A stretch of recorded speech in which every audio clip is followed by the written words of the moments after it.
José Gregorio Vilma Mora asegura que son hechos terroristas, hechos paramilitares de personas que operan en nuestro país. Si la frontera está cerrada, ¿cómo se permite que este tipo de células paramilitares entonces operen en el país?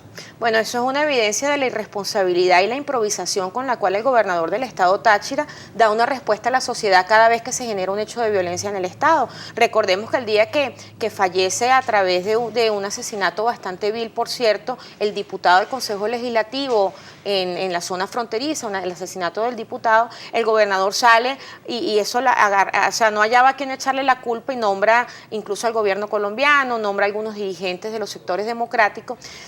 El gobernador ante su postura se contradice, porque él fue uno de los promotores de que la frontera estuviera cerrada, y si debemos responsabilizar en el estado Táchira a alguien por el cierre de la frontera, debemos responsabilizar a Vilma Mora, que fue uno de los promotores de esta medida tan perjudicial. Ahora, si él fue uno de los promotores de una medida tan perjudicial para la sociedad tachirense y para Venezuela, tomando en cuenta que la frontera del Táchira es la más activa de Latinoamérica, ¿cómo el gobernador puede explicarle a la sociedad venezolana que los paramilitares están en suelo venezolano si la frontera está cerrada? O sea, ¿por dónde pasan? ¿Será que existe una complicidad de los representantes de las Fuerzas Armadas que están cuidando la soberanía territorial para que estas personas ingresen a suelo venezolano? ¿O existe una incapacidad en materia de seguridad ciudadana para que estas personas que, dice el gobernador, están allí presentes, no se hayan ausentado del territorio venezolano? En todo caso, en cualquiera de las dos hipótesis, es una responsabilidad gubernamental en materia de seguridad ciudadana. Y la misma declaración del gobernador deja en evidencia que el cierre de la frontera ha sido totalmente perjudicial y no ha generado ningún tipo de beneficio o utilidad a la sociedad tachirense a Venezuela, porque si después de 8 meses todavía se sigue denunciando la presencia de paramilitares, entonces déjeme decirle al Ejecutivo Nacional, al gobernador del estado y al ministro de Fronteras y a la Cancillería General de la República que el cierre de la frontera sencillamente fue un fracaso, y que el cierre de la frontera lo único que ha generado es pérdidas materiales para el estado venezolano, además que también ha generado pérdidas humanas. Tenemos una lista de personas que han fallecido por no poder recibir asistencia médica inmediata en la ciudad de Cúcuta, en atención que también tenemos crisis hospitalaria en los hospitales de la frontera y no tenemos insumos médicos. Y eso también es parte del estudio que está haciendo la comisión y parte del argumento con el cual la Comisión de Fronteras va a presentarle al hemiciclo para la discusión la reforma de la Ley de Fronteras, porque recordemos que después del 6 de diciembre y antes del 5 de enero, donde nos juramentamos los nuevos diputados, el presidente a través de la ley habilitante presentó una ley de fronteras que no se adapta a las realidades que se viven en frontera y que tiene como objetivo único legitimar el acto unilateral del cierre de la frontera y darle un exceso de discrecionalidad y de facultades a las Fuerzas Armadas, que por cierto son las personas que más denuncias tienen en la comisión. No estamos nosotros satanizando a las Fuerzas Armadas, pero existe una alta incidencia de denuncias ante funcionarios que están en las líneas limítrofes fronterizas y que evidentemente eso lo tendrá que conocer el país y que lo ventilaremos nosotros ante la opinión pública y que por supuesto llevaremos las investigaciones correspondientes. Diputada, muchos comentarios a través de nuestra cuenta en Twitter, @primerapágina, pero es mi compañero Gabriel López quien tiene todos los detalles. Ojalá el tiempo nos ayude, Gabriel. Ojalá, diputada Lady Gómez, un gusto que esté con nosotros la mañana de hoy acá en Primera Página. Iniciamos la revisión de los comentarios con @JAMM62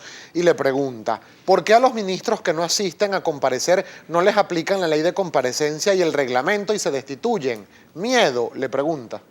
Bueno, la ley establece que quien no cumpla con una comparecencia ante la Asamblea Nacional tiene una sanción pecuniaria y una sanción de carácter administrativo. A través de las diferentes comisiones se están activando todas las sanciones, aunque la sanción pecuniaria por no existir una reforma actualizada del reglamento, pues son sanciones muy mínimas en costos, y evidentemente que creo que a los ministros no les va a causar ninguna afectación al bolsillo la incomparecencia ante una sanción pecuniaria.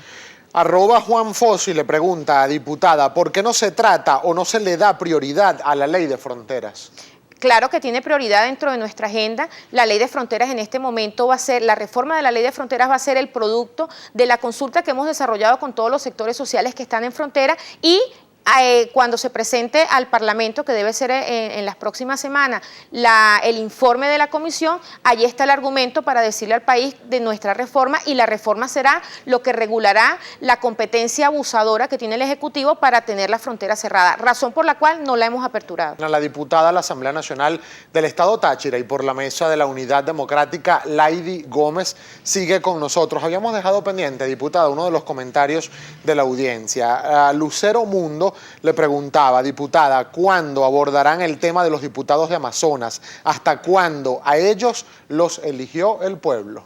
Bueno, el tema de los diputados de Amazonas no es más que esa confabulación que existe entre la autonomía, la manipulación del Ejecutivo frente al Poder Electoral y al Poder Judicial, donde el TCJ y el CNE están de acuerdo para seguir dilatando esto. En todo caso, quiero decirle al Estado de Amazonas que la Comisión de Seguridad y Defensa y la Comisión de Fronteras este fin de semana se trasladarán al Estado de Amazonas para conocer las realidades de ese Estado y para no dejar sin voz los hechos que se presentan allí frente al hemiciclo nacional. Estaremos en el Estado de Amazonas este fin de semana.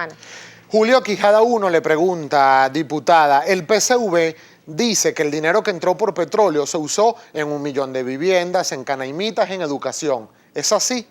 Bueno, el dinero que entró por petróleo, nosotros vemos cómo se desvió a través de hechos de corrupción. El diputado Julio Montoya ha llevado al hemiciclo nacional unos hechos de corrupción contundentes, donde están las comisiones en dólares de todo el dinero que ingresó a Venezuela a través del ingreso petrolero, y vimos cómo se desvió a través de las comisiones dolarizadas y en grandes millones desviadas en manos de quienes no deben estar, porque esos dineros deben estar en manos del pueblo venezolano, en las instituciones educativas, en los hospitales, y hoy no tenemos ni comida, ni buenas instituciones, ni buenos hospitales, ni insumos médicos. Por razones de tiempo, diputada Gómez, vamos a leer un solo comentario más, y lo escribe Juan Castro, y le pregunta, ¿la investigación de la Asamblea sobre los papeles de Panamá será exclusiva para los políticos rojos o incluiría también a los de la Mesa de la Unidad Democrática? Bueno, debe incluir a todo aquel que haya generado una afectación económica o social a este país. Nosotros aquí, igual cuando hablamos del hecho de la violencia, la repudiamos venga de donde venga, y de igual forma repudiamos la corrupción venga de donde venga. Y si existe en cualquier sector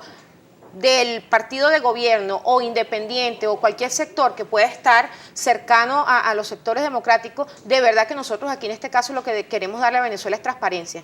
Diputada, me quedan segundos para despedir la entrevista, lamentablemente, pero quiero hacer referencia a unas declaraciones del embajador de Venezuela ante la OEA, que dice que están tituladas el día de hoy en el diario El Nacional. Es irresponsable hablar de crisis humanitaria. El representante de Venezuela asegura que no hay escasez de medicamentos ni crisis humanitaria, y que reiteró que algunas fallas son como consecuencia de la guerra económica. ¿Cómo interpreta estas declaraciones del embajador de Venezuela? Totalmente irresponsables, y está mirando el problema de la salud venezolana con unos lentes que tienen una miopía grande. Una miopía grande porque si hay crisis humanitaria. Tenemos muertos, en Venezuela ni siquiera se está garantizando el derecho a la vida desde el momento de la concepción. Tenemos infinidad de estadísticas que cada día ascienden más, donde los niños nacen y no tienen los insumos para poder brindarle una atención primaria. Los niños tenemos casos de neonatos en cantidades grandes en el país. En la frontera se nos está muriendo la gente, señor embajador, se nos está muriendo la gente porque no hay medicamentos en los hospitales fronterizos y no existe paso para la ciudad de Cúcuta para que la gente pueda pasar el puente y salvar su vida. Eso es una crisis humanitaria, señor embajador. Usted quítese los lentes de la miopía y colóquese los lentes de la realidad para que entienda cómo se le mueren los hijos a las madres venezolanas a diario en los hospitales venezolanos por falta de insumos médicos. Muchísimas gracias a la diputada Lady Gómez, diputada de la Mesa de la Unidad Democrática por el Estado Táchira ante el Parlamento venezolano y también presidenta de la Comisión Especial de Frontera, por habernos acompañado el día de hoy acá en Primera Página.